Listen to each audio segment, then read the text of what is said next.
Attorney General Eric Holder addressing the NAACP about 2 hours ago. He was pledging his renewed commitment to the Department of Justice investigation into George Zimmerman and possible civil rights charges. Rockman Johnson live now from Orlando covering the NAACP conference. And Rockman, there's been a lot of different topics discussed during the conference, but certainly a lot of the discussion really focused on the George Zimmerman verdict. There was, of course, just a bit ago, Greg, Eric Holder was on stage and he talked about the Zimmerman verdict and said that indeed the Justice Department would be looking into it. But something that's even more specific, we talked about the Zimmerman verdict, we talked about some of the issues that dealt with veterans, but one thing we didn't cover was education. And the NAACP during the conference talked about education and those things that go on. And joining me now is Dr. Jimmy Jenkins, who's the president of Livingstone College. Dr. Jenkins, thanks for joining us. Thank you for having me, Rockman. I just want to tell you how proud I am of you.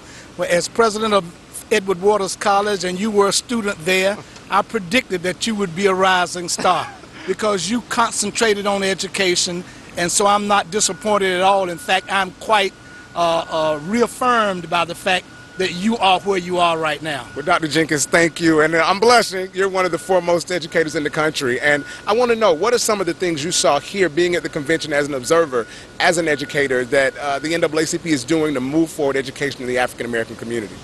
Well, I think the fact that they are addressing the various issues that confront the minority community, and by Eric Holder being here today, clearly shows the commitment of the president to be on top of those issues relating to legal and civil rights. I came to this conference because I want to make sure that we emphasize education. Education is the surest vehicle for upward mobility in the world. And I want people to know that, as I tell our students at Livingstone, getting a good education is better than winning the lottery. And they kind of shirk at that a little bit and say, "Are you sure?" And I tell them, yes, that is true. Because I say, have you ever heard this notion that a fool and his money are soon parted? And they'll look at me. So I said, when you get an education, you get it up here. No one can take it from you. Education guarantees a better quality of life. And so we have to concentrate on that. We need to look into the fact that we have such high attrition rates in the HBC community. That's a tragedy when we think about the fact that education was one of those factors that during slavery they tried to prevent the slaves from getting, learning to read and learning to write. And that was back during that time. They had laws against it. There are no laws against that now.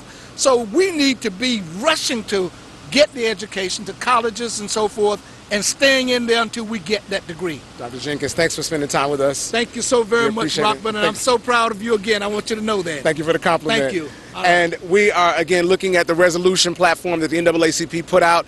Education was one of those main things. They said they will be voting on the finality of this platform with the board of directors, and it then becomes law for the NAACP in October. Now, we'll leave those details for you on our website, WTXL.tv. Live here at the 104th NAACP convention in Orlando, I'm Rockman Johnson, WTXL, ABC 27, dedicated to you. Bye, Rock.